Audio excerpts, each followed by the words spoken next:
Hello everyone, रखुर Gurukul में आप सभी का स्वागत है। आज की क्लास में हम लोग बिहार पीपीएससी टीआरई 3.0 और टीआरई 4.0 से रिलेटेड एनसीईआरटी और एससीईआरटी साइंस का मोस्ट एक्सपेक्टेड क्वेश्चंस का डिस्कशन करेंगे। तो चलिए आज का क्लास में स्टार्ट करते हैं। आप क्लास को अंत तक देखेंगे। देखिए, फर्स्ट क्वेश्चन हमारा दिया है, रासायनिक परिवर्तन में निम्न में से कौन सी घटनाएं हो सकती है। हमें बताना है कि रासायनिक परिवर्तन जो होता है इनमें निम्न में से कौन सी घटनाएं हो सकती है। तो सबसे पहले हम बात करते हैं कि रासायनिक परिवर्तन होता क्या है। तो रासायनिक परिवर्तन अर्थात केमिकल चेंज ऐसा चेंज होता है जिसको हम उल्टा नहीं कर सकते हैं। जैसे मोमबत्ती का जलना हो गया, जैसे में आपका क्या हो गया, तो मोमबत्ती का जो जलना है यह आपका क्या होता है, रासायनिक परिवर्तन होता है। उसके बाद जंग का जो लगना होता है यह भी आपका रासायनिक परिवर्तन होता है। दूध से दही बनना रासायनिक परिवर्तन है। भोजन का पचना, ये सभी आपके रासायनिक परिवर्तन होते हैं। अब क्वेश्चन को हम देखते हैं। तो रासायनिक परिवर्तन में निम्न में से कौन सी घटनाएं हो सकती है। तो देखिए, ऑप्शन नंबर 1 में दिया है रंग में परिवर्तन। तो रासायनिक परिवर्तन में रंग में आपका चेंज हो सकता है। 2 नंबर ऑप्शन है किसी गैस का बनना। तो रासायनिक परिवर्तन में आपका गैस भी बन सकता है। 3 नंबर है ऊष्मा प्रकाश का उत्सर्जन।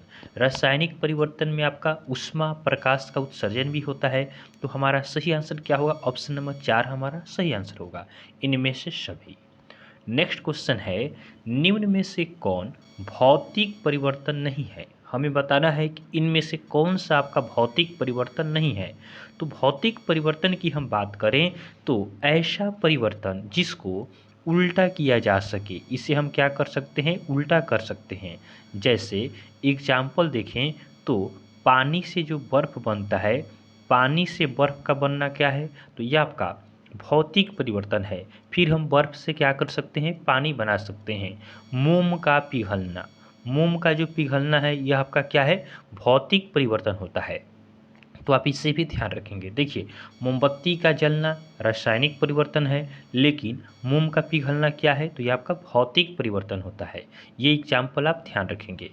देखिए, तो बताना है कि इनमें से कौन आपका भौतिक परिवर्तन नहीं है। तो 1 नंबर ऑप्शन में है पानी का जमना। पानी का जमना क्या है, ये आपका भौतिक परिवर्तन है। फिर हम इसको क्या कर सकते हैं, पानी को थोड़ा सा गर्म करेंगे तो फिर क्या हो जाएगा, बर्फ़ से आपका पानी बन जाएगा। 2 नंबर ऑप्शन है मोम का पिघलना।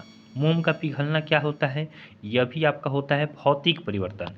3 नंबर है कागज़ का जलना। कागज़ का जलना यह आपका भौतिक परिवर्तन नहीं है। तो हमारा आंसर होगा ऑप्शन नंबर 3, क्योंकि कागज़ को हम जला देंगे तो फिर से हम कागज़ प्राप्त नहीं कर सकते हैं। 4 नंबर है पानी में चीनी घुलना। पानी में चीनी का घुलना क्या है, भौतिक परिवर्तन है, इसको हम उल्टा फिर से कर सकते हैं। नेक्स्ट क्वेश्चन को देखते हैं। अगला प्रश्न हमारा है, निम्न में से कौन रासायनिक परिवर्तन नहीं है। हमें बताना है कि कौन सा आपका रासायनिक परिवर्तन नहीं है। तो 1 नंबर है धातु में जंग लगना। तो जो आपका जंग लगना होता है यह आपका रासायनिक परिवर्तन है। 2 नंबर है चांदी का खराब होना। चांदी का जो खराब होना होता है यह भी आपका क्या होता है, यह आपका रासायनिक परिवर्तन होता है। 3 नंबर है कागज़ का जलना। कागज़ का जलना क्या है, ये आपका रासायनिक परिवर्तन है, ऊपर के क्वेश्चन में हमने देखा है। 4 नंबर है पानी का उबलना। पानी का उबलना क्या है, ये आपका रासायनिक परिवर्तन नहीं है, ये आपका भौतिक परिवर्तन है। तो यही हमसे पूछा था कि कौन सा आपका रासायनिक परिवर्तन नहीं है, तो पानी का उबलना रासायनिक परिवर्तन नहीं है। नेक्स्ट क्वेश्चन है, लोहे को जंग लगने से बचाने के उपाय हैं। तो लोहे को जंग लगने से बचाने के लिए हम क्या कर सकते हैं, यह हमें बताना है। तो देखिए, 1 नंबर ऑप्शन है लोहे को पेंट करना। तो लोहे को हम पेंट कर देंगे तो इस पे आपका जंग लगने से बच जाएगा। 2 नंबर है लोहे को ग्रीस करना। ग्रीस करने से भी क्या होता है, जंग नहीं लगता है। 3 नंबर है लोहे के ऊपर जिंक का लेप लगाना। जिंक का हम जो लेप लगाते हैं यह भी, इससे भी हम क्या कर सकते हैं, लोहे को जंग लगने से बचा सकते हैं। तो हमारा आंसर हो जाएगा ऑप्शन नंबर 4, इनमें से सभी। नेक्स्ट क्वेश्चन को देखते हैं। अगला प्रश्न हमारा है, स्टेनलेस स्टील एक डैश है। स्टेनलेस स्टील क्या है, यह हमें बताना है। तो 1 नंबर ऑप्शन है धातु है। 2 नंबर में है अधातु है, 3 नंबर है मिश्र धातु है, या 4 नंबर है इनमें से कोई नहीं। तो देखिए स्टेनलेस स्टील जो आपका है ये आपका एक मिश्र धातु है। तो हमारा सही आंसर क्या होगा? ऑप्शन नंबर 3 हमारा सही आंसर है। नेक्स्ट क्वेश्चन है, ओजोन परत का अपघटन डैश है। ओजोन परत का जो अपघटन होता है यह क्या है हमें बताना है। देखिए 1 नंबर ऑप्शन है भौतिक परिवर्तन है, 2 नंबर है रासायनिक परिवर्तन है, 3 है कोई परिवर्तन नहीं है, या 4 नंबर है इनमें से कोई नहीं। तो ओजोन परत का जो अपघटन होता है, ओजोन परत का जो क्षरण होता है ये आपका रासायनिक परिवर्तन होता है। ऑप्शन नंबर 2 हमारा सही आंसर है, इसे ध्यान रखेंगे। ओजोन का क्या होता है? ओजोन का ऑक्सीजन में टूटना एक रासायनिक परिवर्तन है, क्योंकि ओजोन और ऑक्सीजन दो अलग अलग अणु हैं जिनके भौतिक और रासायनिक गुण क्या होते हैं, ये भी आपके अलग अलग होते हैं। नेक्स्ट क्वेश्चन हमारा है, निम्नलिखित में से कौन सा भौतिक परिवर्तन है? हमें बताना है कि इनमें से कौन सा आपका भौतिक परिवर्तन है। तो देखिए ऑप्शन नंबर 1 है लोहे पर जंग लगना। जंग का लगना क्या है? यह आपका रासायनिक परिवर्तन है। क्या है? रासायनिक परिवर्तन है।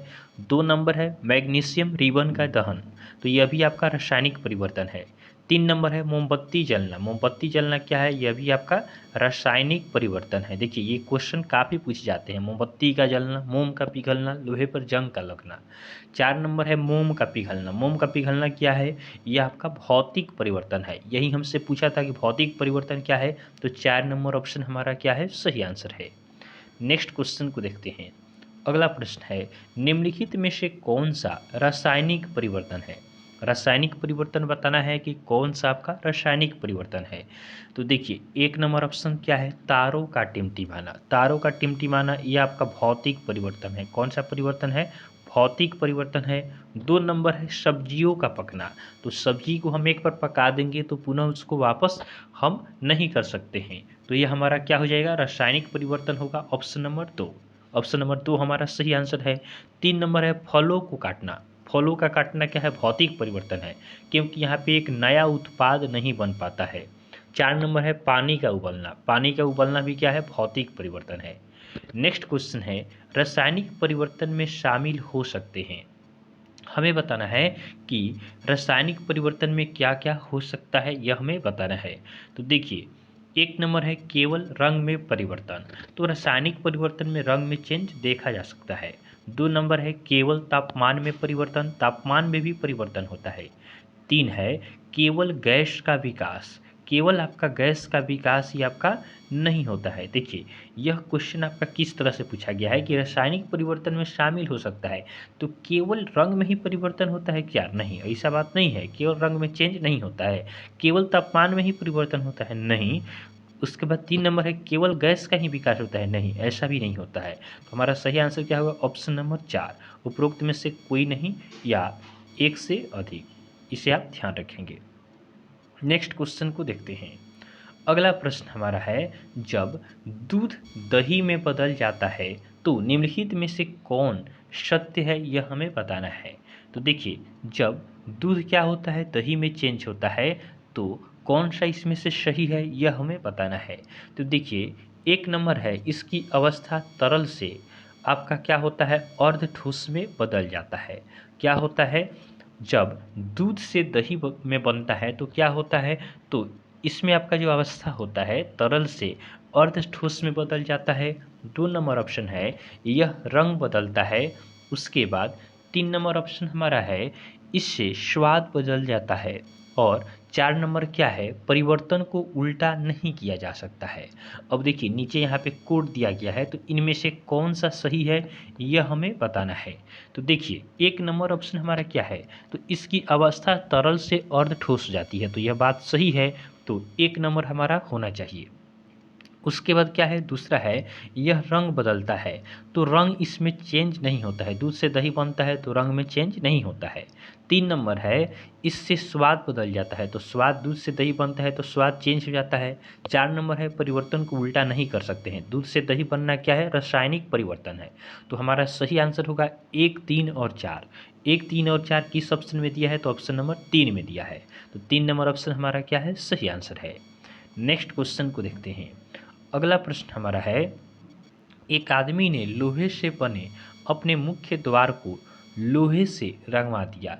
तो देखिए ऑप्शन क्या दिया है आपका, इसे जंग लगने से रोकने के लिए। तो यह बात सही है कि एक आदमी ने लोहे से बने अपने गेट को क्या करता है, लोहे से ही रंगवाता है। तो रंगवाएगा तो क्या होगा, इस पे जंग नहीं लगेगा। 2 नंबर है इसे धूप से बचाने के लिए। 3 नंबर क्या है, इसे सुंदर बनाने के लिए। तो सुंदर तो दिखेगा ही, पेंट कर देंगे तो धूप से बचाने का यहाँ पे मेन आपका मकसद नहीं होता है। 4 नंबर है इसे धूल मुक्त बनाने के लिए। तो यह भी हमारा मेन एम नहीं होता है। मेन आपका क्या होता है, लोहे को पेंट करने का कि अच्छा दिखे और क्या हो, और इसमें जंग ना लगे। तो 1 और 3 हमारा सही आंसर है, जो कि आपका दिया है ऑप्शन नंबर 4 में। तो हमारा सही आंसर क्या होगा, ऑप्शन नंबर 4 हमारा सही आंसर है। नेक्स्ट क्वेश्चन को देखते हैं। अगला प्रश्न हमारा है, दिल्ली में कुतुब मीनार के पास लौह स्तंभ निम्नलिखित तथ्यों के लिए प्रसिद्ध है। इनमें से कौन सा तथ्य इसकी लंबी स्थिरता के लिए जिम्मेदार है, यह हमें बताना है। तो देखिए दिल्ली में स्थित कुतुब मीनार के पास एक लौह स्तंभ है, तो निम्नलिखित तथ्यों के लिए प्रसिद्ध है। तो बताना है कि इनमें से कौन सी इसकी स्थिरता के लिए जिम्मेदार है। तो यहाँ पे हम भौतिक और रासायनिक परिवर्तन पढ़ रहे हैं, तो इसी से आधार पे हमें क्या करना है, ऑप्शन को चूज करना है। 1 नंबर है यह 7 मीटर से अधिक ऊंचा है। 2 नंबर है इसका वजन लगभग 6000 किलोग्राम है। तीसरा है इसका निर्माण 1600 वर्ष से भी पहले हुआ था। चौथा है इतनी लंबी अवधि के बाद भी इसमें जंग नहीं लगा है। तो देखिए यहाँ पे इतनी लंबी अवधि से स्थित है, क्यों स्थित है, क्योंकि इस पे आपका अभी तक जंग नहीं लगा है इसलिए। तो 4 नंबर ऑप्शन हमारा क्या है, सही आंसर है। नेक्स्ट क्वेश्चन को देखते हैं। अगला प्रश्न है, गैल्वेनीकरण एक ऐसी प्रक्रिया है जिसका उपयोग निम्नलिखित में से किसमें जंग लगने से रोकने के लिए किया जाता है। तो देखिए गैल्वेनीकरण किसे कहते हैं। तो गैल्वेनीकरण आपका होता है लोहे पर जस्ता का परत चढ़ाना। लोहे पे क्या होता है, लोहे पर जस्ता का जो परत चढ़ाया जाता है, इसी को क्या कहते हैं, गैल्वेनीकरण कहते हैं। तो क्वेश्चन हमारा है कि गैल्वेनीकरण एक ऐसी प्रक्रिया है जिसका उपयोग निम्नलिखित में से किस में जंग लगाने से रुकने के लिए किया जाता है। तो लोहे में हम जंग लगने से रुकने के लिए करते हैं। तो 1 नंबर ऑप्शन हमारा क्या है, सही आंसर है। नेक्स्ट क्वेश्चन है, पहेली की माँ ने गर्म पानी में चीनी घोलकर गाढ़ी चीनी की चाशनी बनाई। ठंडा होने पर चीनी के क्रिस्टल अलग हो गए, यह इंगित करता है। तो देखिए यहाँ पे है कि चीनी का चाशनी बनता है, लेकिन ठंडा होने पर क्रिस्टल अलग हो गया। तो अलग हो जाने का अर्थ क्या है, अलग हो जाने का अर्थ है कि यह परिवर्तन किस प्रकार का है। तो यह आपका भौतिक परिवर्तन है, जिसको उल्टा आसानी से किया जा सकता है। तो हमारा आंसर क्या होगा, 1 नंबर ऑप्शन हमारा सही आंसर है। नेक्स्ट क्वेश्चन को देखते हैं। अगला प्रश्न हमारा है, रासायनिक परिवर्तन रासायनिक प्रतिक्रिया के लिए निम्नलिखित में से कौन सा कथन गलत है। हमें बताना है कि रासायनिक प्रतिक्रिया के लिए कौन सा कथन आपका गलत है। रॉन्ग ऑप्शन को हमें क्या करना है, चूज करना है। तो 1 नंबर ऑप्शन है, गर्मी बाहर दी जा सकती है लेकिन कभी अवशोषित नहीं होती है। तो देखिए रासायनिक प्रतिक्रिया में क्या होता है, हम गर्मी दे भी सकते हैं और यह आपका अवशोषित भी हो सकती है। यहाँ पे कह रहा है कि अवशोषित नहीं हो सकता है, तो यही गलत है, और जो गलत है वही हमारा सही है। तो 1 नंबर ऑप्शन हमारा सही आंसर है। दूसरा है ध्वनि उत्पन्न हो सकता है, तो यह बात सही है। रंग भी परिवर्तन होता है रासायनिक परिवर्तन में, और गैस का भी विकास हो सकता है। नेक्स्ट क्वेश्चन को देखते हैं। आज का हमारा लास्ट क्वेश्चन है, 1 ग्राम कॉपर सल्फेट पाउडर में तनु सल्फ्यूरिक एसिड की 2 बूंदें डाली गई और फिर इसे घोलने के लिए थोड़ी मात्रा में गर्म पानी मिलाया गया। उसके बाद चरण 1 ही खत्म हो गया। दूसरा है कि ठंडा होने पर सुंदर नीले रंग के क्रिस्टल अलग हो गए। देखिए फिर यहाँ पे अलग हो गया, तो अलग हो गया इसका मतलब क्या है, भौतिक परिवर्तन है। तो ये दोनों क्या है, ये आपके भौतिक परिवर्तन है। ऑप्शन नंबर 3 हमारा क्या होगा, सही आंसर होगा। तो आज की क्लास में हमने भौतिक एवं रासायनिक परिवर्तन, यह आपका NCERT क्लास 7 का आपका मोस्ट इम्पोर्टेंट आपका टॉपिक है, जिससे हमने कवर किया है। तो आपको क्लास अच्छा लगा हो तो आप वीडियो को लाइक करें और चैनल को सब्सक्राइब जरूर करें। चलिए नेक्स्ट वीडियो में आपसे मिलेंगे, तब तक के लिए धन्यवाद।